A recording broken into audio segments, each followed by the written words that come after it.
Hey guys, what is up? Super K-Man Rocks here, and I am here for my LEC round number 2 overview and analysis video here in the season finals. Really excited to get to this video. First off, I want to apologize for this video coming out a little bit later than I would have anticipated. This is a couple of days later than I would have anticipated. Life is just a little bit wackier this week than normal. As you guys know, this is not my full-time job or anything. I've only got like 1.5K subscribers. I can't afford to do this full-time, and so sometimes work does get a little bit in the way for me being able to, watch these games in the depth that they need to be watched in. But I promise I'm getting this out before the next round ends up starting. I definitely was able to make some time, so I appreciate your patience. I'm very thankful for that. But today, we're going to be going over all of the action that happened in round number 2. That's going to include 2 series. The third, fourth place matchup, I guess you could say, a Worlds qualifying matchup between BDS and Fnatic that I'm excited to go over. And then, of course, the upper bracket final here in the season finals between G2 and Mad Lions. Really excited for both of those series, but let me know what you guys thought was going to happen in both of them down in the comments section below. There really is a lot of interesting scenarios, I think, with what happens. One of these teams, or all 4 of these teams, I guess I should say, have qualified for international play, whether that be the best of 5 against North America to qualify or just Worlds in general for the upper bracket. But by the end of this episode, we are going to know the 3 teams that have locked themselves into Worlds. And one of the teams that, is going to at the very least be going as a top 2 seed will be in the finals for the LEC. So a lot on the line here today, but I'm really, really excited for it. And of course, if you are too, I would really appreciate to hear that down in the comment section below. But without further ado, let's jump right into it. If you are new here, what we're going to do is go game by game in each series, talking about the advantages and the disadvantages that each team was able to generate. I'll be giving a player of the game and a dud of the game for each individual game. And at the end of each series, I'll wrap everything up with a nice little player of the series and a little bit of an overview. Of course, at the end of the video, we're, slightly going to preview the semifinals, the lower bracket finals, to see who might be coming out on top tomorrow when those games end up happening. But most of this video will be covering the series that happened last weekend. So without further ado, let's jump right into it. The first series that we're going to cover is the first series that happened in the LEC, and that's the one to determine our third and final Worlds team from Europe in 2023. So a very, very exciting one, of course. It's a matchup between Team BDS and Fnatic. Really, really excited to see these two teams go head-to-head, of course. Kind of on different trajectories, if you will. BDS was really starting to peak in the middle of the season in the spring split, and things haven't exactly been as good for them as the year has gone on. They looked a little bit shaky in that series, of course, against G2, which was, always going to be a little bit of a difficult series because G2 is really good. But they didn't exactly, look great against SK Gaming. They were able to dominate the series because SK also looked really bad, but they weren't exactly world beaters in that series, and I think there are question marks about their form coming into a big series like this with Worlds on the line for an org that's never been able to make it. But they absolutely have the talent to be able to pull out a win in a series like this. Players like Adam and Crownie have at times this year been the best players in their role in the LEC, and I do think that it's possible for them to continue to perform like that, especially because Fnatic has a substitute in the top lane. This could be a big series for Adam. Going to be interesting to watch that. Of course, Crownie's going to be very important. Lebrav is a big player. Sheo and Nuke are solid for this team, and so BDS just needs to get back into the consistent level of play, and their macro in particular really needs to improve because that's really been their problem over the last few series. And then for Fnatic, on the other side, they definitely have a little bit more momentum, I would say, on their side. That series against Excel was really fun, really exciting, and they were able to just narrowly come out on top by being the team that was a little bit more clinical towards the back half of a lot of those games, but they're going to need to be more than that in a series like this against BDS. There are question marks. First and foremost, we have to talk about it. Oscar Rinnan is hurt. He's having surgery right now, and so Wunder is back in the top lane. Very, very interesting, situation here, because I think a lot of people on paper would call Wunder an upgrade, but obviously anybody swapping in is certainly going to change the dynamic of how the team plays a little bit. It'll be interesting to see if they want to play through him, or if he's just going to be kind of a weak side tank like he was for Fnatic basically his entire time before. It's going to be interesting to see that, but of course there are a lot of variables on this team that could contribute to whether or not they're going to do well. Razork in the jungle definitely being one of them. He can be pretty hit or miss. Humanoid in the mid lane has been very hit or miss over the course of this year. Noah and Trimby have been pretty solid, but they're going to need, again, to get the best performances out of these players that they've gotten in recent weeks to move on. It's really going to be about who plays better today, and I know that's a very obvious statement, but specifically for these two teams who can both be very good and also both be very bad. I think whichever team has the better good day will probably win because both of them are talented enough to beat the other. It's definitely going to be intriguing. I predicted Fnatic to come out on top in this series. I certainly think they should be the better out of these two teams. I predicted them in 4 games. I really do believe that, you know, BDS might be able to win 1, but Fnatic should be better. They're in better form, and I think they have better talent.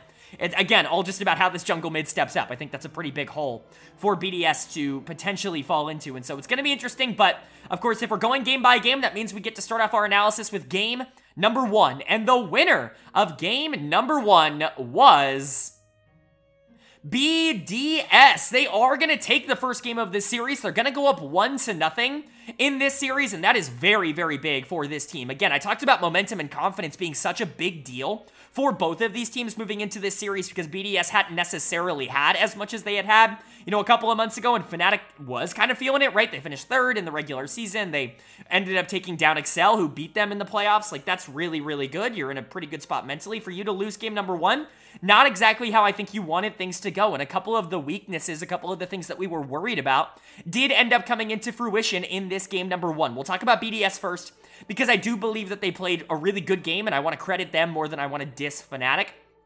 Huge shout out. Huge shout out to Crownie in this game. He's a very easy choice for player of the game for me. In game number 1, this was an awesome Kog'Maw game, and now we've seen this comp be used very, very effectively in the LEC over the past few weeks, over the past few months by G2. This is really the comp that they have been running super efficiently. Not exactly this. They're often not given things like the Ivern. It should not really be allowed with Kog'Maw. I don't really think that there's ever a good draft if you give over both of those champions, but the Kog'Maw Braum in the bot lane in particular is something that G2 has really been piloting at a very high level, and it's gotten them very far in the LEC. We're not really seeing a lot of other regions do that. I'm not sure if it's because a lot of other regions think it's weak, or if it's just volatile, or, you know, if they just haven't figured it out yet. I don't really know. I think it's fine. I think it's solid. It's one of the better bot lane combos. It's not the only good one. I do think execution needs to be on point for it to work, but Crownie was so good in this game that it absolutely did work. This was number 180 carry in the LEC type of Crownie. And this is what we've been waiting for. This is the kind of performances he was putting on in the spring split, where he was really carrying this team across the finish line. You look at the Ivern, you look at the Braum, this team is set up for Crownie to carry, and I think, you know, look at the team for Fnatic. This could have been a very difficult game for Kog'Maw to end up playing. If the Nautilus is able to get onto the Kog'Maw, that is a major issue. You've got Ornhorn that you have to deal with. You've got J Shock Blast. You've got Kai'Sa W's coming out, you know, basically all the time. This is not an easy game for Kog'Maw to end up playing out, and I do think that Crownie was easily the best player, was able to do a ridiculous amount of damage, was able to keep his team in the game, and overall was just really, really solid. If he plays like this the whole series, I do think BDS is going to be able to win it relatively cleanly. I want to give a big shout out to Lebrav and Sheo as well, though. Talked about the Ivern and the Braum really being big facilitators for what this Kog'Maw wants to do. I absolutely do believe that that continued to be the case in this one, and I do think Sheo and Lebrav in particular played really well. The Ivern was really, really important. Another champion that I just think is incredibly undervalued by a lot of teams across the world. We're really not seeing it prioritized as like the best jungler in the game, and in my personal opinion, I do believe it is the best jungler in the game. I think it's the most consistent jungler if you do want to play through a different lane. And in this game, you have a Kog'Maw. So yeah, you pick Ivern. It's going to be really, really good. You can't allow this combo to get through again.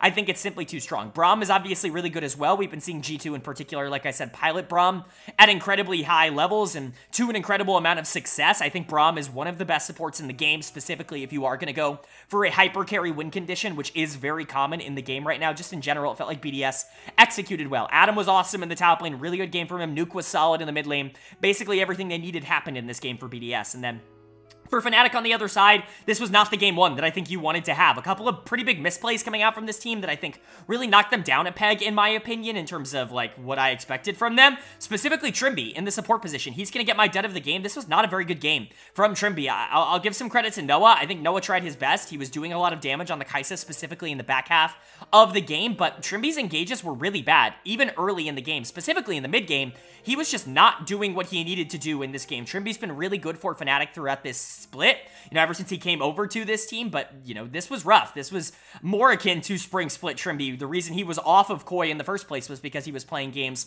like this. This was just not good. Consistently engaging on the Braum, not ever really being able to hit any sort of priority targets and just instantly dying in fights. Just bad decision-making, going in when he really shouldn't. Not a good game.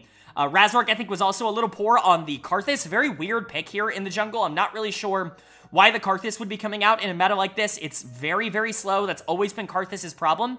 I do understand that maybe if you want to try to match things like the Kog'Maw, like potentially Karthus ult can be a really good answer to Kog'Maw, but, you know, Ivern shield, Braum shields, like, There are a lot of ways to be able to negate what the Karthus is actually able to do in the late game with that ultimate, and I don't think it was quick enough to be able to actually accelerate the pace like Jace or like Nautilus would maybe want to in a comp like this, and so I don't necessarily love the pick. I know Razork plays it, but I probably would have gone for something else here. Wunder in his first game back was fine on the Ornn. He's playing more of that weak side role, but Adam was certainly more aggressive and was certainly better in this game number 1. It just felt like everybody across the board was kind of outskilled. Humanoid and Noah were kind of irrelevant, which is fine, but you need somebody to be able to step up, and it felt like BDS was very clearly the better team in game number 1. But is that going to last, or is Fnatic going to be able to pull back and even up this series at 1 apiece? Obviously, you don't want to go down 0-2 in a series. Winning 3 games in a row is not easy, no matter who it's against, and so you certainly want to win this game number 2 if you're Fnatic, but if BDS can take that commanding lead, that's very, very big for them. So who's going to be able to take that game number 2? Well, the winner of game number 2 was Fnatic. They are going to take game number 2. They're going to tie up this series at 1 apiece, and this is a very big win for a Fnatic team that very, very much needed it. Obviously, you don't want to be in a position where you're down 0 games to 2 in a best of 5. In basically any circumstance, you don't want to have to win 3 games in a row, so winning this game 2 puts them in a much better spot to be moving forward in this series. They stuck to their guns. They really figured out what they wanted to play in this series, and they continued to try to play it. I think BDS didn't necessarily play nearly as well as they did in game number 1. I don't think they played awful, but I don't think they like completely overperformed and outperformed their opposition in the same way, and Fnatic's strategy did end up showing a lot of merit here in game number 2. I ironically enough dislike this draft a little bit more than what they had in game 1. I think that there are significantly less options in the mid game than what you had in that game number 1 unless you're really far ahead. Luckily for Fnatic, they were very far ahead, and so they were able to play out the part of the game that they needed to in a very aggressive manner. They were able to get dragons, they were able to get objectives, just everything they needed to do. Very, very, very, very well played from Fnatic. This is just a good game. This is them being the better team.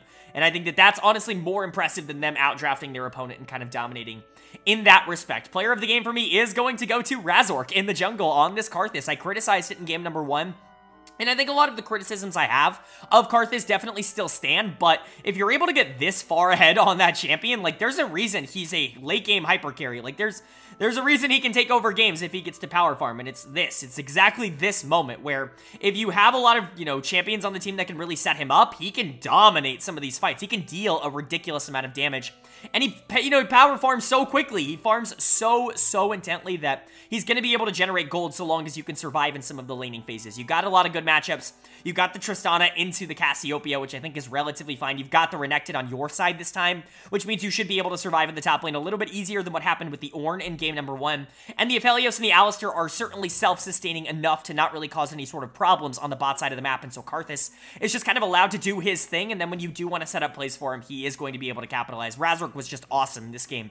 Really did show the merit of what Karthus can do. Again, do I think it's going to work in every single game, you know, in every single circumstance? Absolutely not. I do think that this pick is very feast or famine, and I think it can work. I think it could also not work, you know, very much so, but I do think this was a good example of what happens when Karthus does get online and what happens, you know, when you play Karthus correctly. I think Razork had a really good game. I want to give a lot of credit to Trimby as well. I was very critical of him in game number 1, but he was really good here in game number 2 on the Alistar. A lot of people are going to look at the ping pong play onto Nuke in the mid lane, and, you know, for good reason. That play was absolutely sick. Super fantastic and fun to watch, but, you know, Trimby was more than that. I think pretty much every engage that he had this game was really, really good, and I think he helped Karthus out just as much as anybody in the entire game. I think you gotta give a lot of credit to Wunder in the top lane in that same vein for just surviving. He was basically 1v2 the entire game with Sheo up in the top lane, which allowed Razork to basically flame Horizon the Poppy in the jungle, which is crazy to say, but Wunder absorbed a lot of that pressure and even got a solo kill onto Adam in this game, so just really, really good stuff. This is what Wunder was known for when he was in the LEC. Again, I'm shocked that he hasn't had a team over the course of this year. I'm not sure if it's just because Fnatic doesn't want to sell him or if no top team actually wants to buy him, but he's still probably a top 2, top 3 top laner in Europe, and I do believe that this is the kind of performance that ends up showing that off. So Razork, Wunder, Trimby were really good. Humanoid was solid. Noah didn't really make any sort of major mistakes on his signature Aphelios.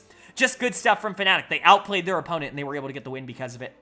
And then for BDS on the other side, again, like, you kind of relied on outplaying them in game number 1, and you just weren't able to do that. You didn't have the Kog'Maw to kind of get you out of tough situations. Crownie was on the Xayah instead, which just doesn't have the same kind of impact. It should give you a little bit more pressure in the early game, but if Fnatic is just going to play safe in the bot lane and have Alistar move around the map, there's really not a lot of, like, buttons you can push with Xayah Braum to just be able to force the issue in the bot lane, specifically if the Poppy is also going to be behind. That's going to be a big problem for BDS, and we saw them run into that. Dud of the game for me, though, is going to go to Nuke in the mid lane. He was a big, you know, liability, I guess you could say. It wasn't even entirely his fault, but he was targeted a ton in this game by basically everybody. By the Tristana, obviously, by the Alistar, by the Karthus. I mean, the ping pong play definitely, you know, says it for itself, but Nuke didn't have a ton of aggression in this game, and I think that that was a big problem when you lose pressure in the mid lane, specifically in this meta. That's a very big problem. You're not going to be able to actually rebound from that because it's going to be a lot harder to play the mid game if you can't move through the mid lane, and I think BDS found that out here. Of course, Adam, I think, also had a pretty poor game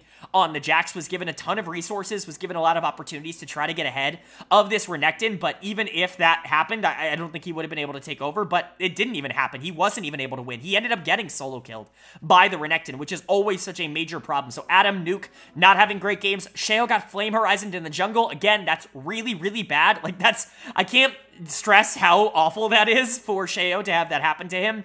Labrav really couldn't do anything on the Braum. Crownie never really was in the game on the Xayah, and so just not a lot of good stuff from BDS. This was significantly worse than game number 1, and they're going to need to step up if they want to stay in this series. But it is just tied up. You know, one game goes to BDS in outplay fashion, one game goes to Fnatic in outplay fashion.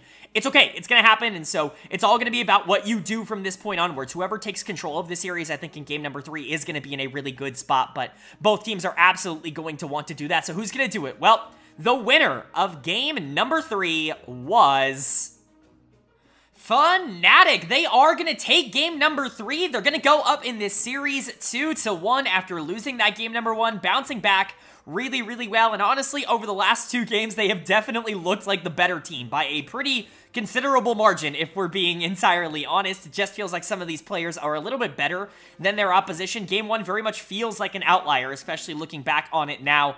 A very, very standard comp for Fnatic in this game that they just execute at an incredibly high level. A couple of these players really showing their merit. You know, a couple of these players in particular really showing why it was foolish to sleep on them, and that's at myself, so don't worry about it. But basically everything you could have wanted to see from Fnatic in this game, I think we got. Unfortunately for BDS, I think it's really starting to crumble around them. This is more of the team I expected to see going into this series. I really didn't have a ton of expectations for them going up against a team like Fnatic that I just thought was better, and I think that that is, unfortunately for them, coming true at the moment. But let's talk about Fnatic first and foremost. Player of the game for me is going to go to Noah in the bot lane. Really, really good game from him. It really feels like everybody has kind of shined at some point through the last 2 games for Fnatic. Razork definitely on the Karthus in game 2. Trimby in game 2, I would say as well. Wunder kind of in both games, as we'll talk about, but this was more of the humanoid Noah kind of win condition that we kind of got used to in the regular season. Noah was awesome on the Ezreal. We've really seen the difference between really good Ezreal players and really bad Ezreal players, basically in every region across the world. Really good Ezreal players can really take over on this champion, can really turn him into someone that can really start to win fights by himself in the mid game and deal a ton of consistent damage over the course of the entire game. Be strong early, be strong late, etc. Just do everything that you want him to do. We've seen bad players not pilot Ezreal very well, but Noah is not a bad player. That is very, very clear here. This was a great Ezreal game. Positioning was very much on point. The damage was very much on point. If you're going to get this version of Noah throughout the rest of this series and throughout the rest of the playoffs, like, that's really what got Fnatic to this part to begin with, was Noah really emerging as one of the best AD carries in the LEC, really showing up for Fnatic and being everything they could have hoped for and more, and I think he did that again in this game. But I do want to give another big shout out to Humanoid in the mid lane. This is easily his best game of the series. Up until this point, he's more so been kind of a secondary supportive player in this series, and I don't think that that was the case at all here in game number 3. I think without Noah dominating on the Ezreal, Humanoid would have been a really easy choice for player of the game, because he was doing a lot of really good damage on the Azir. He did not fall into specifically what I like to call the European Azir trap, which is constantly feeling like you have to use the Shreem and Shuffle to engage for your team instead of just, you know, being a DPS, you know, backline DPS carry like Azir can be, right? A lot of players end up, Niski in particular falls into this trap where it's like, I have to engage. I'm playing Azir, that means I have to try and make the big play. But sometimes just sitting on the backline and dealing a ton of damage is the best thing you could do on that champion, and I do think that Humanoid did that really well in this game. Wunder continued to be awesome. Adam had a really bad game in the top lane on this Darius. Got really far behind in the early game, and that champion just simply is not going to be able to recover from being in a bad spot. But you gotta give a lot of credit to Wunder. He's been plucked off the bench, put right back into a team that I don't presume he's been scrimming with at all over the past few months, and he's looked just as good as he did before he left, and so that's really good for him. Trimby's solid on the Nautilus, you know, Razork was solid on the Sejuani, just a really good game all around, I would say, for Fnatic.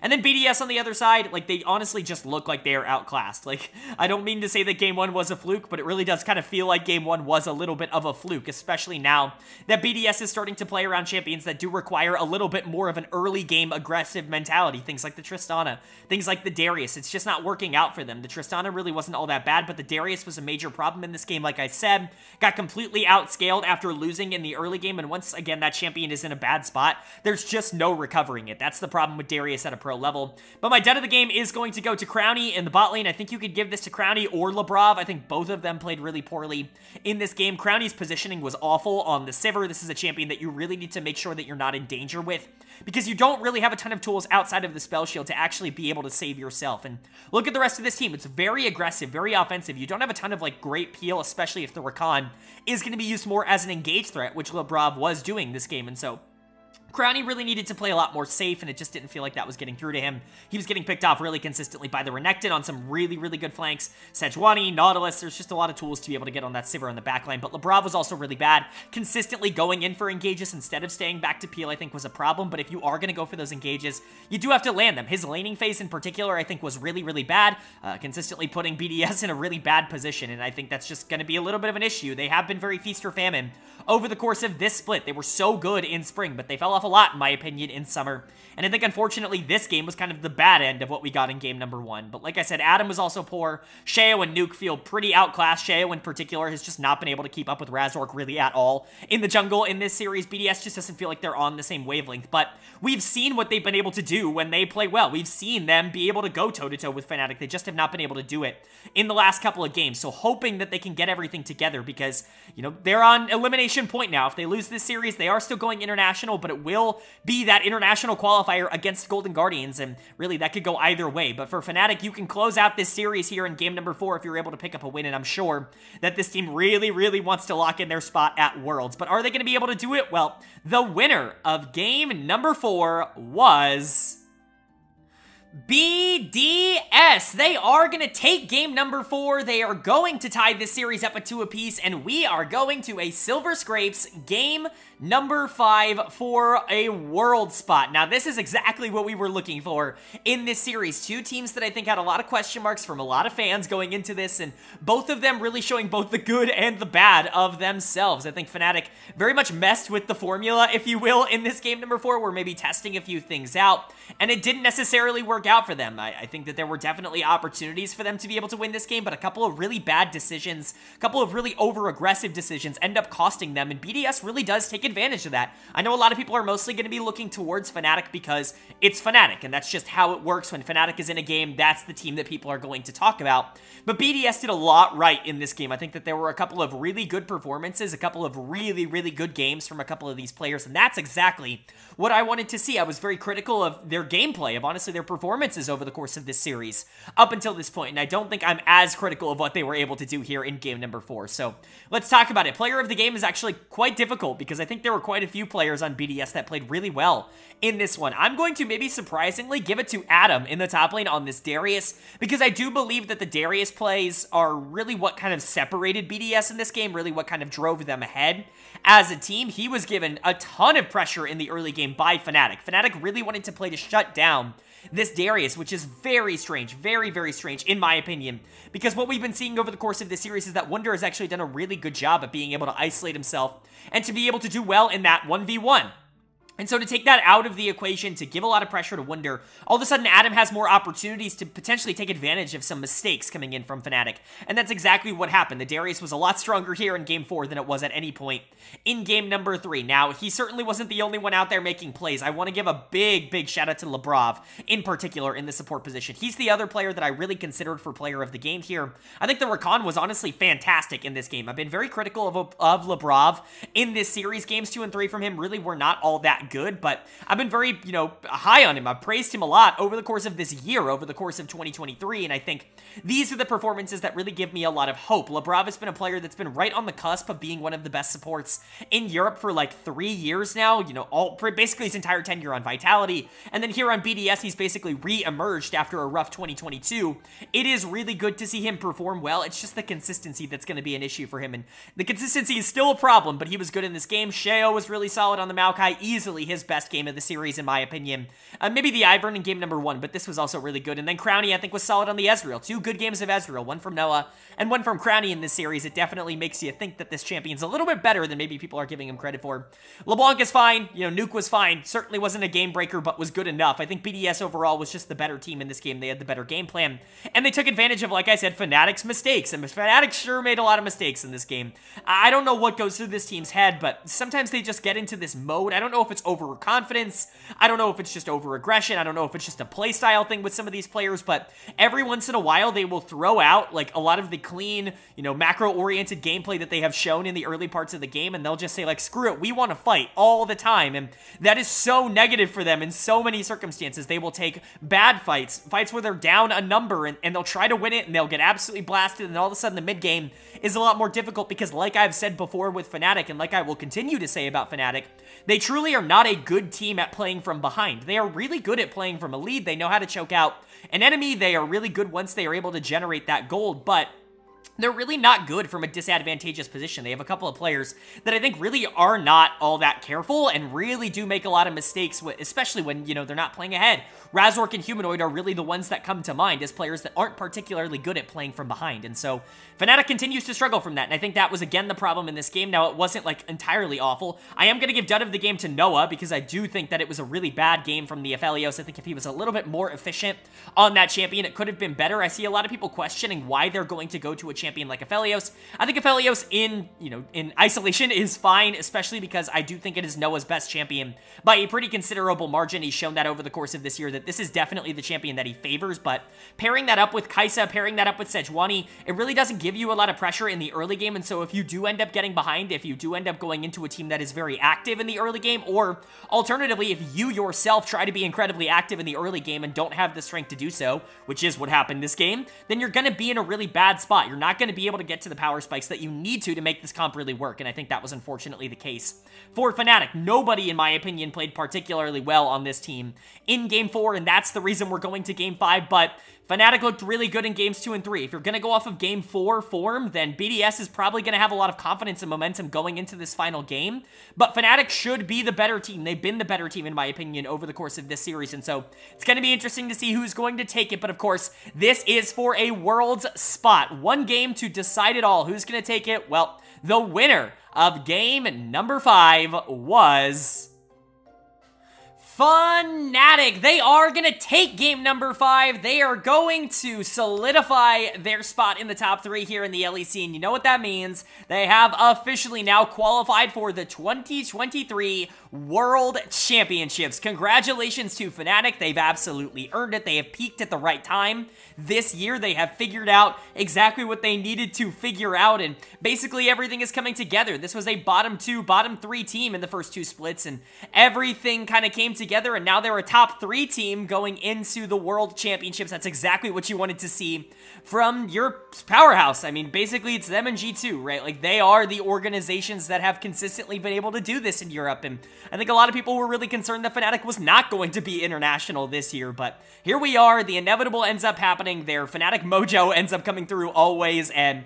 it did again. A lot of these players really stepped up when it mattered the most, when they needed to the most, and I think you got to give them a lot of credit for that. Unfortunately for BDS, this loss does mean that they will not qualify for Worlds from the LEC, but they do still have an opportunity to qualify for the play-in stage at the very least at the World Championships, and that is going to be through of course, the Worlds qualifying series against Golden Guardians. We'll talk about that a bit at the end of this game review, but we got to talk about Game 5 first and foremost. How did we get there? Well, Fnatic ended up playing really well in this game number 5. This was just a really clean version of Fnatic. A lot of comfort picks coming out from these players, and I do think that that is the right call in a very important Game 5, but I'd have to be honest, my player of the game and my player of the series is going to go to Wunder in the top lane. I can't believe that I'm saying that. I can't believe that the emergency substitute, you know, the longtime top laner in the LEC coming back in and, you know, really kind of establishing himself against Adam, who obviously is, it's a very interesting storyline to see those two go head to head. For Wunder to be the best player and the most consistent player, in my opinion, on Fnatic in this series is incredibly impressive, and I think it just goes to show you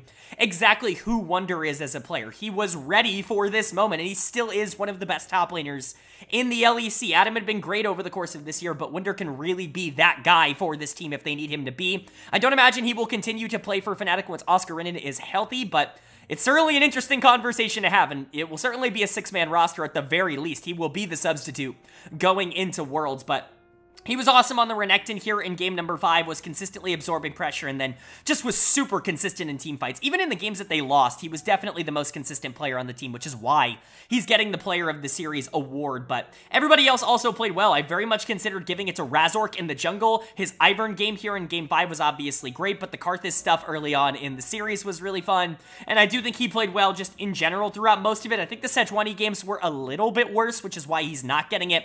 I think realistically, you could very well give this to Razork in terms of player of the series, but he was incredibly good, and I do think that there were a lot of positives to take away from that. Humanoid had his best game of the series here on the Syndra, a champion he's played a lot of over the course of his career. Really cool to see Syndra come back out. I really don't think she's that bad right now.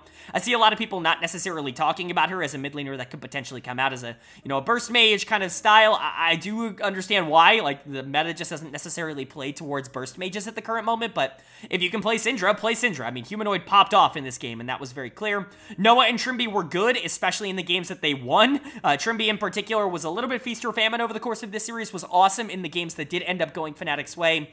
The games that didn't, he wasn't very good, and so certainly something to keep an eye out for. He still is a little bit more flip-floppy than maybe you would like at this point, but I think everybody on Fnatic held their own, and there's a reason that this team is in the top 3. Everybody has made major strides and has gotten significantly better over the course of this year, and it's led to this moment where they are now officially a Worlds team from the LEC.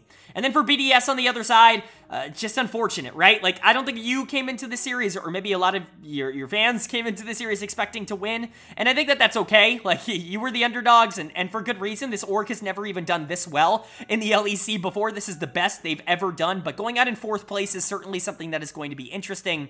I do think that, you know, the inconsistencies that this team showed over the course of the summer split definitely came into fruition across this entire run in the season finals against G2, against SK, and here against Fnatic as well. I think a lot of the issues definitely showed up. Now, there are positives. Crownie had a couple of really good games in the season finals tournament. I think that he still has it in him to be one of the better AD carries in the region, but man, he's just got to do it significantly more consistently. I do think Adam had moments, you know, again, where he was good, but the rest of this team, in my opinion, needs to step up. Lebrav has been very hit or miss. Sheo has been very hit or miss, very underratedly hit or miss. He's going to be my dud of the game here in game 5. I do not think the Rel ended up working out. Rel is one of those champions where you do have to establish a lead in the early game to be able to pilot her at a relatively high level, and I just don't think Sheo was able to do that. Nuke, I'm lower on Nuke, and people know that. I don't think he's ever really been a major problem for this team, but he's also not somebody who's been dragging them to any wins. He's not really, like, carrying the team out of the mid lane in any sort of respect. I think this team is good. I'm really not sure that they're great. It's definitely going to be an interesting conversation to have once they do go up against Golden Guardians, because I'm really not sure they should be favorites going into that series. I know EU should be favorites over NA, quote-unquote, in a lot of different scenarios, but if you follow the channel, you know I don't always believe that. I don't think that the middle tier of those regions are always all that different, and I certainly don't think that you can make a 100% argument that BDS is better than Golden Guardians. Do I think that they could be better than Golden Guardians? Absolutely. There is plenty of talent on this team to just kind of blow Golden Guardians out of the water, but it's certainly going to be an interesting series and one I'm excited to prepare for. And then Of course, for Fnatic, qualifying into Worlds is great, but you're not done yet. Season Finals is still going on. You're going to face the loser of the series that we're going to talk about just after this for a chance to get into Finals. This is basically kind of the big wrap-up season tournament. Of course, getting to Worlds is already great, and seeding doesn't really matter at Worlds this year, at least as far as I know in terms of how the Worlds format ends up working with the Swiss, but you know, Fnatic getting to that Finals, being a top 2 team would be pretty fantastic for them, and it definitely still is on the table after this win. And now moving on to our second of the 2 series that we're going to be covering in today's video. We know the 3 teams that are going to be going to Worlds, but we still don't know who's going to be winning the LEC season finals, which of course is still a pretty prestigious thing to win. It's the biggest thing, I believe, domestically, that you can win in the LEC. And so this matchup is going to be very important. This is winners finals. The winners of this will automatically go into that final in the season finals for a potential chance to be the #1 seed coming out of the LEC going to Worlds. The loser will have to face Fnatic, as we just discussed, for that other opportunity. And so a big series here between 2 teams that I think maybe we didn't expect to see here at the beginning of the tournament, but certainly aren't out of the realm over the course of this year with how they have played. Of course, I'm talking about G2 Esports taking on Mad Lions. These have been the 2 most consistent teams in the LEC in 2023, which is crazy to say considering how poorly Mad Lions performed in the summer split. They were really, really bad. They started off really well. They won their first 4 games in summer. They were 4-0, the only 4-0 team in the entire league, with a win over G2 heading into basically the second half of the regular season. And from that point onwards, they did not win a single game the rest of the summer split, not in the regular season, not in the best of 3 stage. And so really unfortunate stuff for Mad, but things seem to be turning around for them. Obviously, they were able to take out Excel in the first round of this tournament. Excel is a decent team, obviously only losing to Fnatic to get out of this tournament. Mad kind of decimating them shows that, you know, the part of them that won Spring and, you know, went to MSI this year, that part of them is absolutely still there. They were a double finalist in both winter and spring. Obviously, summer didn't end up working out, but they were champions at some point this year, and so it's definitely still there, and we saw what could happen when this team plays well, but G2 is a completely different beast from anybody else that they would be playing against. This is clearly the best team in Europe, and it's not particularly close. The only team that they have lost to in a best of 5 domestically all year long is Mad Lions. That is something to keep an eye out for, but it was in spring. Outside of that, nobody has been able to beat G2 at all over the course of this year. They won winter, they won summer, and so they've just been really, really good. Now, are they perfect? No, I do think that they can be a little bit careless in some areas, but are they so much more talented and so much more consistent than basically everybody else that they're going up against at the LEC level that they probably should walk to a championship here? Yes, I really do believe that that's the position they're in. They should be going into every series that they're playing as favorites, and this is no exception. They should be the favorites in this series, and I'm going to predict them to win, because how do you predict anyone to beat G2 in the LEC with how they have played? But for Mad, it is possible. They are the only team domestically to be able to do it. They're going to have to do it again, but it's going to have to start with game #1. So who's going to be able to take it? Well, the winner of game #1 was G2 Esports. They are going to take the first game in the series. They're going to go up 1-0, and obviously this is a very, very nice win for G2. It's pretty much exactly what you were looking for in this circumstances. Being able to establish pressure, being able to establish tempo very early on in the series, and this was a shellacking. I mean, specifically one lane got absolutely decimated to the point that G2 could just kind of run over the mid-game. They ended in 20 minutes. Shelly got to dance at the end. I mean, it was absurd. Like, G2 absolutely obliterated them. This was not a close game for Mad, even a little bit. I don't even want to try to build up any sort of suspense. There is no suspense to build up here. This was a decimation, so I'll quickly get to it. For G2, player of the game for me is going to obviously go to Broken Blade in the top lane. What a ridiculous game from Broken Blade. I've been pretty high on him on G2 over the past 2 years. In fact, I've been higher, I think, than consensus on him. We've seen a lot of people start to doubt and not necessarily believe in Broken Blade as much, which is super funny, considering I've basically had the opposite opinion of him. This was a player that I was very, very low on, like historically low on. It was part of, part of the channel's lore that I was so low on him on TSM, on Schalke. I was like, I just don't think he's a very good player. He needs so many resources. He's horrible weak side, and he's not consistent, and I didn't like him as a player. He goes to G2, and basically all of those problems end up getting fixed. It feels like he's really good on weak side now. He's very consistent from game to game, and he can be relied upon to play basically anything you need him to do. He got counterpicked in this one. Ends up getting R5 Jax picking Cassante, which is fine. Like, it's a matchup that you certainly can play, but Chasey opted into this matchup, and Broken Blade abused him in this game. We'll talk about Chasey in a second. Miserable from him, but Broken Blade looked fantastic. This was a best top laner in LEC type of performance, and if he's going to play like that, they're going to be unstoppable, because the rest of this team has been unstoppable. Hans and Mickey are the best bot lane, and certainly the most consistent in the LEC. They pull out the Kalista Lissandra, which is very weird, but honestly, it does kind of work. Mickey looked really good on the Lissandra in this game. A lot of the, like, engage setups that you can offer with Kalista ult and Lissandra just in general, kind of layering that on top of Cassante and Maokai as well, just give you so many different options on how you want to play the mid to late game. Not that it ever really mattered because they were super far ahead, but it's an interesting idea, and I respect them for pulling it out here. Caps was really good on Tristana. What a shock. Yike was solid on Maokai. He's gotten a ton better on playing these, like, engaged tanks in the jungle. I know that there's a narrative kind of going around that he's not a very good tank player. I disagree with that narrative,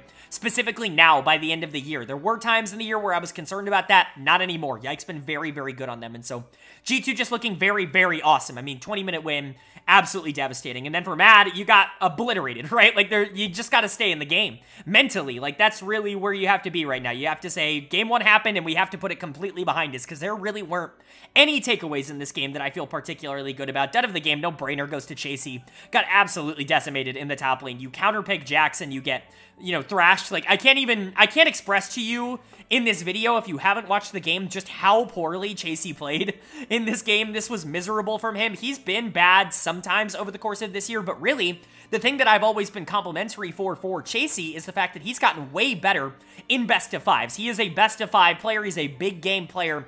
He's been poor in the regular season, I would say, relatively over the course of this year, but he's been arguably their most important player in best of fives. Not so the case in game number one here. Obviously, still a lot of time to turn it around. Again, you got to put it behind you. It's just game number one, but golly, this was not good. Niski was really bad on the Azir. Again, kind of fell into the Niski Azir trap, if you will. Was consistently looking for Shuriman shuffles, even when he doesn't really need to do it. Hylissang continued to try to engage throughout the mid game and just got picked off over and over again. Nothing was going right for Mad. Like, there really isn't a lot of things that I can tell you that was like, Mad did this and that was good. It was basically all bad over the course of this game. The Bad Lions absolutely showed up in this game, but again, it's just the first one. You don't want to drop 0-2. That's certainly not a situation you want to be in, but you're allowed to lose game number one. As we just saw, Fnatic lost game number one and ended up winning that series in 5. Just because they got smoked doesn't, mean that that game counts for more or anything like that. It's still only the first game of the series, and so Mad has a ton of potential to be able to bounce back and get themselves in a good position, but game 2 is a must-win for them. You can't go down 0-2 against G2. You're just not going to win 3 games in a row. It's a very difficult place to be, but for G2, if you are able to take that 2-0 lead, I mean, that's super commanding, especially if you dominate in the same way that you did in game 1, and I'm sure the confidence is definitely on your side to do that. So, is G2 going to be able to take that lead, or is Mad going to fight back? The winner of game number 2 was Mad Lions. They are going to be able to take game number 2. They're going to even up the series at 1 apiece, and this is why you don't freak out too much after game number 1, because it's just one game. The subsequent games are very winnable. No slacking, no matter how bad, translates into game 2 and game 3 and game 4, etc. So Mad being able to keep their heads in and actually come out and play really well here in game number 2, I think is very impressive. Obviously, there is going to be a pretty big narrative on G2 in this game, and most of it is rightfully so, because a couple of these players just did not play very well. Their draft is very interesting. They certainly wanted to try something out in this game, but I do think Mad had to perform well in order to kind of punish some of the mistakes that G2 made, and let me tell you, Mad did perform incredibly well. They came into game 2 with a very clear game plan, and they executed on that game plan, and G2 really didn't have any answers, as much as, I love the casters. I certainly don't like hating on casters, because quite frankly, especially speaking from experience, casting is not easy, and it's a very difficult job to have, and so there's a ton of shit on casters all the time, but I will say, not everything is either G2 good or G2 bad. Sometimes it can be Mad Lions good as well, and so I definitely want to point some of that out in this game. Player of the game for me is actually going to go to Chasey in the top lane. Pretty great turnaround for him. He was miserable in game 1. He was really good here in game number 2. He was a big part of the game plan, the focal point for what Mad Lions was doing. It wasn't even going into Broken Blade, but it was significantly shutting down Yike on the other side of the map on that Fiddlesticks. Fiddle, not really a champion that we're seeing a ton in pro play for pretty good reason. It just doesn't really do all that much in comparison to maybe some of the other really strong AP junglers in the game right now. And it doesn't have a great matchup, in my opinion, into a lot of the very good junglers. Now, some people really like it into Ivern because it can cause some chaos. I don't necessarily like it into Ivern because it just does, you don't really do enough damage, right? Like, you don't really break through Ivern's shields all that conveniently without the fear. And obviously the ult is really good, but you got to be able to set that up, and it's a lot easier to dodge that in team play than it is in solo queue, in my opinion. And Mad Lions knew that if they got Fiddlesticks out of this game, it was going to be a lot easier. So Chasey, Elyoya, Hillisang consistently invading specifically the top side of the map for Yike and really not allowing him to be able to farm or play or even try to get neutral at any point in the game. And that was a really good strategy. I think Mad did that, and the Renekton was really strong. The Ivern was a big problem, and Rakan's engages were always threatening towards the enemy team. You allowed opportunities for your two late game hyper carries in the Azir and the Kai'Sa to be able to get online and to be able to play a lot more aggressively. And so generally speaking, I like the idea, and I do think they executed it well. Chasey, I do think, was the best performing player in Game 2, and like I said, that's very, very good. He's been very solid in best of fives. I was very surprised by how bad he was in Game 1. I didn't expect that to be the case over the course of the whole series, and that seems to be the truth coming out here in Game 2. But credit to Elyoya, credit to Hillisang. They also had to be really good in order to pull this off. I really like Ivern, and I think Elyoya plays it really well. I think in general, basically every European jungler plays Ivern really well, but this was another example of that. Niski had a much better game. Carzzy was fine on the Kai'Sa, certainly didn't make any sort of mistakes that would cost his team the game, which Carzzy has been known to do in the past, but he's been pretty good over the past couple of months. In general, I think Mad just looked good in this game. There really aren't a lot of negatives that I can give this team. They were just solid.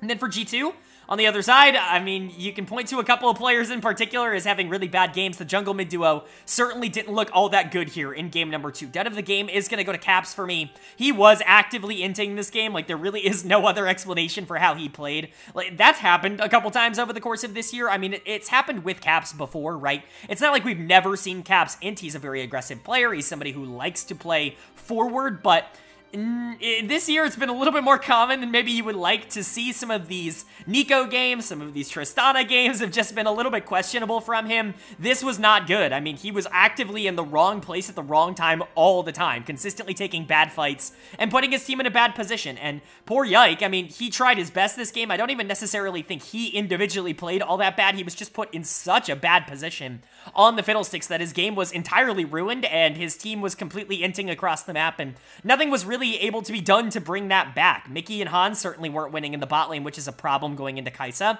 Broken Blade was surviving, which is very funny considering the fact that topside was the part of the map that was kind of being ransacked, but Broken Blade was fine on the Kled. Certainly wasn't the biggest problem in the world. We've seen this Kled pick actively work, but if the rest of the map is going to lose, and if Kled's going to be the only one even remotely going even in the matchup, that's certainly not a big positive overall. And so for G2, a lot of things that I think need to be fixed moving into the next game, but you know, it's G2. Again, I'm still not going to count them out. One bad game from Caps doesn't scare me that Caps is a bad player. We know he's going to rebound. It's just about whether or not the rest of the team can rebound and whether or not Mad Lions can continuously find some of these strategies that can really take advantage of maybe some of the things that G2 isn't exactly looking out for. That's what I liked about Game 2, and I hope that continues over the course of this series. But Game 3, very important for both teams to be able to establish pressure, to be able to establish momentum. Who's going to be able to take it and take that 2-1 series lead? Well, the winner of Game number 3 was G2 Esports. They are going to take game number 3. They're going to go back up in this series 2-1 this time, and they're going to regain full control. This was a much better game. Now, this wasn't a domination quite like game number 1 was from them. This was just a generally good game where they made a couple of good plays and capitalized on some bad plays that Mad Lions ended up making, but a win is a win, and I still think that a couple of the standout members from G2 are very standout for me, and it's very impressive to see some of the players that really needed to step up. And then for Mad on the other side, 1 kill over the course of this game I think really does accurately show where this team is at the current moment, which is, you know, they're trying, they're looking to make plays, but sometimes those plays aren't exactly the right plays to be making, or good plays at all, if you will, to be making, specifically some dive choices. We'll get into that as we go further throughout this, but let's talk about G2 first off, and player of the game, once again, is going to go to Broken Blade in the top lane. He was the best player in game number 1, dominated that one. He was the most consistent player, certainly the only one who survived in game number 2, and he again had another very good game here. In game number 3, Broken Blade has been the best player in this series up until this point. He did it on Swain here in game number 3, certainly not a pick that you're going to see super often up on the top side, but I honestly don't hate it at all. In fact, I actually think it's really interesting to play out in the current meta, where you are playing a lot of AD mid laners, where you are, you know, wanting to play some AD hyper carry bot laners. If you want to play Tristana plus Kog'Maw, you don't feel like going something super AP heavy in the jungle, you want to go Aurel for some of that engage potential, throw a Swain up in the top lane. He can do that damage. He can be consistent. And also, Swain has a pretty good matchup into something like Renekton, which of course is the most popular top laner in the entire game right now. And so, a couple of really big positives, I would say, for him in the meta, but you still have to be able to pilot him. How many top laners at the LEC level play Swain at an LEC level? Probably not a ton, but Broken Blade clearly is one of them, because he had a really good game here. In game 3, it's just so consistent how he's able to win lane, dominate his opponent, in this case, Chasey, over the course of this series, and actively just be really strong. He's arguably been G2's best player in best of 5s over the course of this year. You know, Hans and Mickey were definitely the best players in the regular season, but when you talk about the important best of 5s, either domestically or internationally, Broken Blade has pretty much always stepped up and been really consistent for this team, and that continued here. Caps had a much better game on the Trist. I think that mattered a lot. I think, obviously, Yike going onto something that can facilitate the Tristana a little bit easier than the Fiddlesticks, I think is a pretty big positive, but certainly something that I don't think was entirely locked in. If Caps still played bad, Caps had to play better, and Caps did play better. He was really bad for the first, like, 15-ish minutes of this game, still creating a lot of errors, allowing Niski on the Azir to out-roam him, which is always going to be a problem, but his team fighting towards the back half of this game was nearly perfect, and that's kind of the Caps that we're more so used to, and it's good to see that he's still in there. Hans and Mickey were good. They countered a dive in the bot lane that ended up completely turning the game on its head for G2. Mad Lions basically traded the entire game for a kill in the bot lane, and then they never got a single one ever again in the game. And so, certainly something to keep an eye out for, but good stuff from Mickey, good stuff from Hans to try and stay alive when a lot of pressure was being thrown their way. They were really trying to shut down that Kog'Maw Braum. We saw what it could do, not only from G2 in previous series, but obviously we just saw a BDS piloted at a very high level as well. It's a strong bot lane, specifically in the LEC. And I think Mad really wanted to try and get it off its, you know, comfort zone, but it wasn't going to happen, especially if Broken Blade and Caps were going to play as well as they did. So nice win for G2 and a bad loss for Mad Lions, because now you're on the back foot once again. Obviously, not a lot of people predicted you to even be in this series in the first place, let alone be competitive, and so it's not the worst thing in the world to be dropping 2-1, but having to win both of the final 2 games against G2 in order to go to finals and to win the series is certainly not a predicament that I would want to put myself in, but if any team is going to do it, it's going to be Mad Lions. They're certainly intriguing, but they cannot do it in this form. Just a lot of bad decisions, even if I do think that some of their mechanical play was fine in this game. We'll talk about it, but dud of the game is going to go to Chasey. Once again, he's been dud of the game, player of the game, dud of the game across this series so far. Certainly a little bit of an interesting arc, I would say, for the top laner, but again, another game where Broken Blade just kind of outplayed him throughout the majority of it. The Renekton had a really hard time actually team fighting at all, like being relevant in the mid game, even a little bit because of how far behind Chasey was, and I understand that, like, look at these two comps. Like, what's Renekton actually supposed to do if he's playing from behind? There's almost nothing that he can do. Like, there's almost nothing any bruiser's going to be able to do, because you're never going to be able to get on any of the priority targets, and there's a ridiculous amount of peel on the enemy team. And so I get it. It's going to be a difficult game to play out, but that doesn't take away from the fact that Chasey was useless in this one. It certainly is something worth pointing out.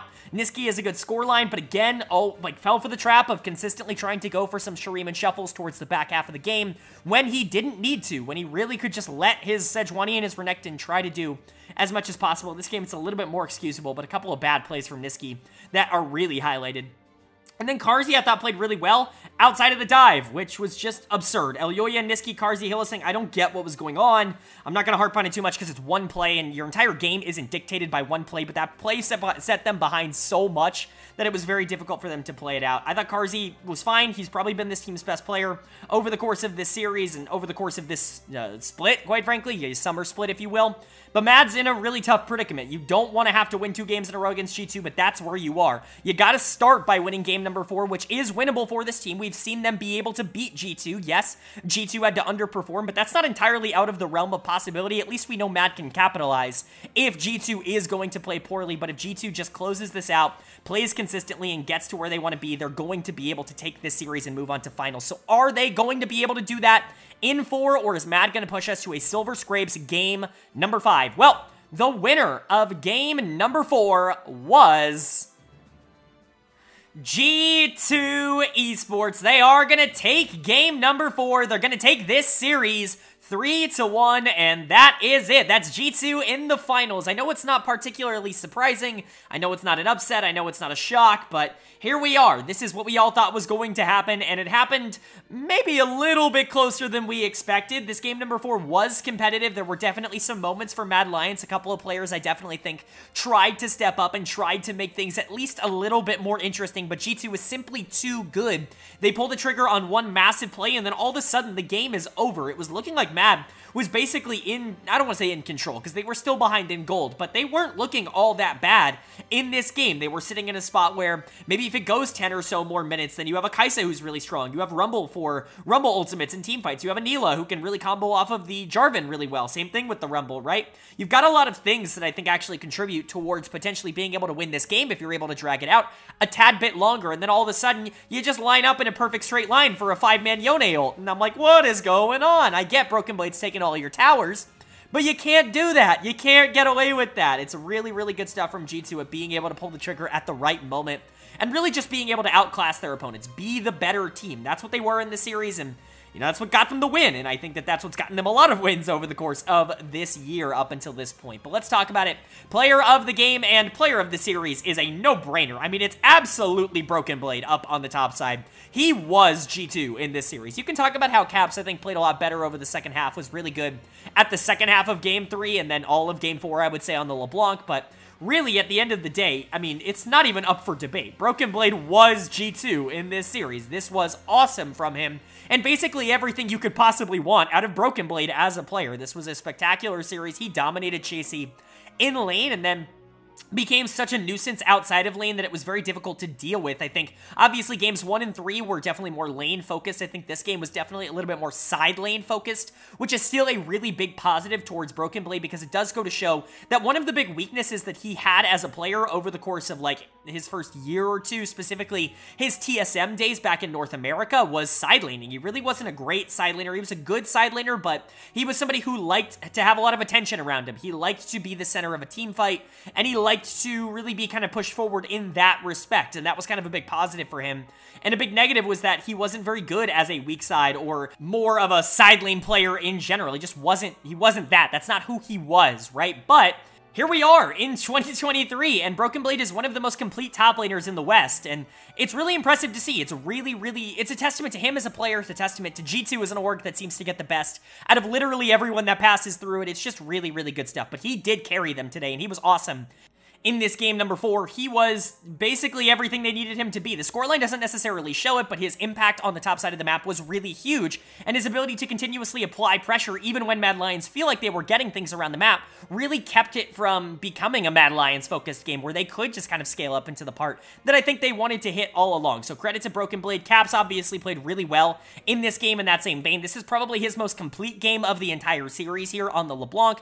LeBlanc's one of those champions where if you perform well, it's going to look really, really good. I mean, she's going to do so much damage. She's consistently going to top the damage charts in basically every game she's in. I talked about this previously. I'm not sure if it was here in the LEC or for a different region, but you see a lot of comments about how LeBlanc as a champion is like, oh, super underpowered. That champion doesn't do any damage, and I can understand why you might feel that if you just like watch the game, but I mean, it's just kind of not the case, right? Like, LeBlanc does so much damage over the course of every game. She is consistently the top damage dealer in every game that she is in. That's just who LeBlanc is as a champion.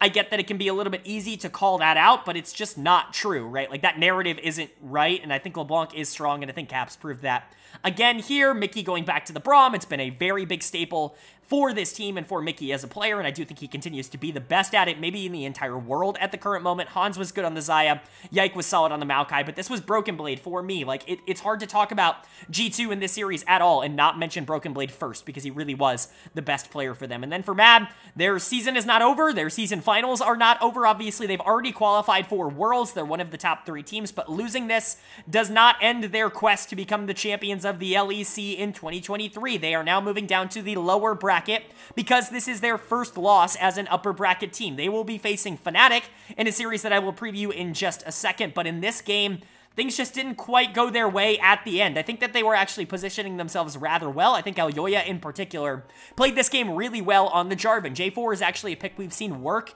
in a couple of different regions, most notably North America, where a player in River has really been able to pull it out very successfully for Golden Guardians, but it really worked here as well. I think Jarvan is good. I'm actually surprised that this champion doesn't get more play. I understand why, because you do need some pieces around it that do end up working with it relatively well, but I think Jarvan is more than playable at the current moment in the pro scene, and I think, you know, games like this really show that off. I think you can apply a lot of pressure in the early game, and to me, right now, it's just like a better version of Vi. I know some people really, nobody's playing Vi. Like, I'm not going to pretend like people are picking Vi, but, you know, I think that lockdown, that point-and-click lockdown, if you will, on the ultimate, I think just gives you a lot of flexibility, and it combos really well with a lot of champions that I do consider strong at the current moment. Rumble included, Kai'Sa included, Neela included, and so really interesting stuff here for Matt. I like the draft, but Niski, I think, played really poorly towards the end of the game on the Kai'Sa. That's why he's going to get my dud of the game. He played poorly across the entire series, if we're being entirely honest. Really, the only time he did well was in that game number 2. He had moments at the beginning of game number 3 where the Azir was moving around the map and looking okay, but at the end of the day, he wasn't really able to capitalize on any of that, and his team fighting in basically all 4 games was really bad, and that's really concerning, because that's the part of the game that I would consider Niski really good at, is team fighting, and so not a good series from him. Chasey was bad in this series just in general. Broken Blade played out of his mind, and Chasey just absolutely could not keep up, and that was a concern. Carzzy was good. I actually think he was solid. Elyoya was fine. Hilly was fine, but I think the problems for Matt have been exposed. I think we know exactly how to beat this team. If you beat them early, they're just not going to be able to recuperate fast enough for you to be able to shut them down. Now, maybe that's just a G2 thing, but G2 is really the only team that's consistently been able to beat Mad over the course of the entire year. Other teams have been able to do it, obviously. Basically, all of summer exists, but the only team that's been able to beat them over and over again has been G2, and so it's going to be interesting to see what happens in that series against Fnatic, but Mad's not out of the woods just yet. Like, there's a very real chance they could be moving on into finals, but for G2, they played really well in this series, and they've been playing well all year long. They are absolutely the favorites to win the season finals, and this actually could be a team that ends up performing well internationally.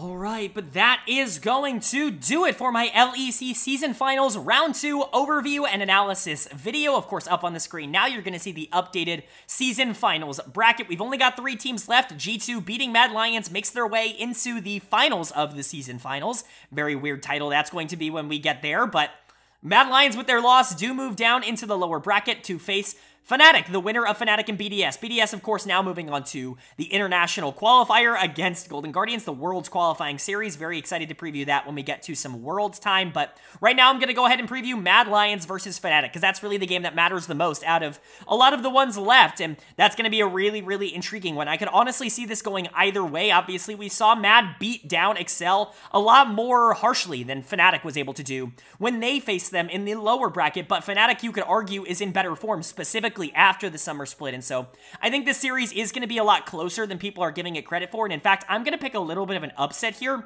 And I don't know if this is an upset, I'm just predicting this to be an upset. I'm going to pick Mad Lions to win this. I actually think they should be the better team here. I don't think it's going to be by a lot. I would expect this to go to 5 games, or I would give it a 5-game spread, if you will, where if Fnatic ends up winning, I'm not going to be surprised even a little bit, but I honestly feel like if Mad plays up to their standard, up to their potential, they should be the better of these two teams. Fnatic seems like the type of team to qualify for Worlds and then dip. That just kind of seems to be what they would do. I think if Wunder plays, I think Fnatic actually is better, and so maybe I would would flip my prediction if Wunder is playing, and I don't know. I haven't looked into it. I actually presume he would be playing. I don't imagine Oscar is healthy yet, but it'll be interesting either way. I think both of these teams are relatively even in terms of talent. I think if Carzzy steps up and has a really good series, I think that could be the tipping point for Mad, but again, if Humanoid or Razork really take over, I think that could also be a problem, but I really like Elyoya. I think he's a good player, and I think Hilly is going to be out for some revenge, but let me know what you guys think of that series down in the comment section below, and let me know what you thought of everything that we went over in the video here today. Of course, if you did enjoy the video, hit the like button. It really does mean a lot to me. It lets me know you guys are enjoying the content, and it helps get this video out to a lot more people, which I'm always very appreciative of. Of course, if you are new here, hit the subscribe button. We post about all 4 of the major regions. All of them are wrapped up except the LEC, which means that Worlds is right around the corner, and we're going to be doing a ton of Worlds analysis here on this channel. A ton of pre-Worlds, a ton of predictions, a ton of player rankings, you know, etc., etc. Basically, meta-analysis, basically everything that you could want for Worlds going into that major tournament at the end of the year. We're going to be doing on this channel. I'm really, really excited about that. And then, of course, once Worlds starts, we're going to cover every single game that happens at the tournament, just like we've done for all 4 of the major regions. But of course, with all that being said, I hope you all are having a great day. I hope you continue to have a great day. And I will see you all later.